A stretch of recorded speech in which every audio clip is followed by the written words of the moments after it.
பிளாசி முதல் செங்கோட்டை வரை உரை ஓவியம்.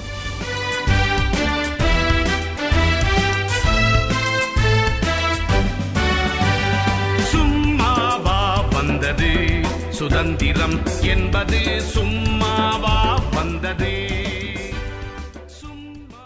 மிகச்சிறிய படை கொண்டிருந்த கித்தூர் ராணி சென்னம்மாவை பணிய வைப்பதற்காக ஆங்கிலேயர்கள் மிக பெரும் படையுடன் போரிட்டார்கள் என்று கூறினீர்கள். அந்த போரின் முடிவு என்னானது தாயே? ஆங்கிலேயர்கள் சிறிதும் எதிர்பார்க்காத விதத்தில்தான் அந்த போரின் முடிவு அமைந்தது. சென்னம்மாவின் துணிச்சல் மிக்க அந்த சிறிய படை பட்டது. ஆங்கிலேய அதிகாரிகள் விடுவிக்கப்பட்டார்கள்.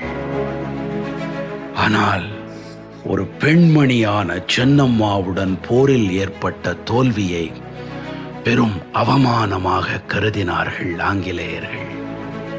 சென்னம்மாவிடம் இருந்த 15 லட்சம் ரூபாய் மதிப்புள்ள நகை சொத்துக்களை கைப்பற்ற திட்டமிட்டார்கள்.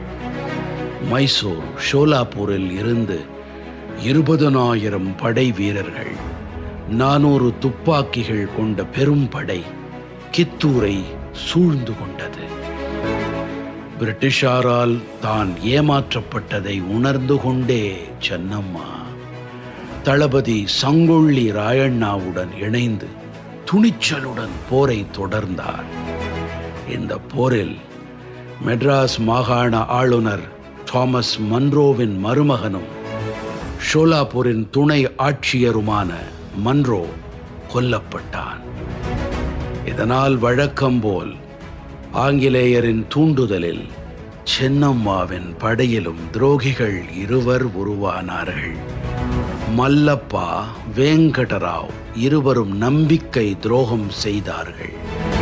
துப்பாக்கி மருந்துடன் மாட்டுச் சாணத்தை கலந்து பீரங்கிகளில் நிரப்பினார்கள். வேறு வழியில்லாத சூழலில் சென்னம்மா அந்த போரில் தோற்றாள். ஆங்கிலேயர்களால் கைது செய்யப்பட்டு பெயில்ஹுங்கல் கோட்டையில் சிறை வைக்கப்பட்டாள். ஆன்மீக நம்பிக்கையுடன் சிறையில் காலம் கழித்த சென்னம்மா 1829 பிப்ரவரி 21 உயிரிழந்தாள்.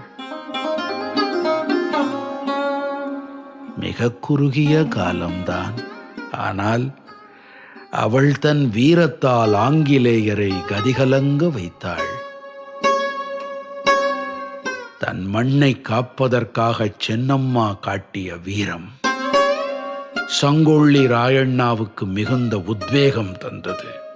அவன் காடுகளில் மறைந்திருந்து தொடர்ந்து ஆங்கிலேயர்களை தாக்கி வந்தான். ஆனால் அதே 1829 அவனும் கைது செய்யப்பட்டு ஆங்கிலேயரால் தூக்கிலிடப்பட்டான்.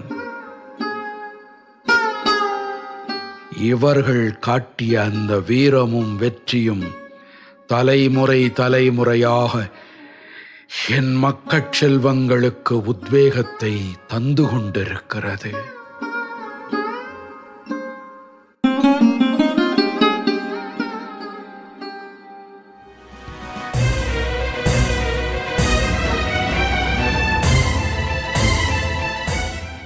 பிளாசி முதல் செங்கோட்டை வரை உரை ஓவியம் கேட்டீர்கள்.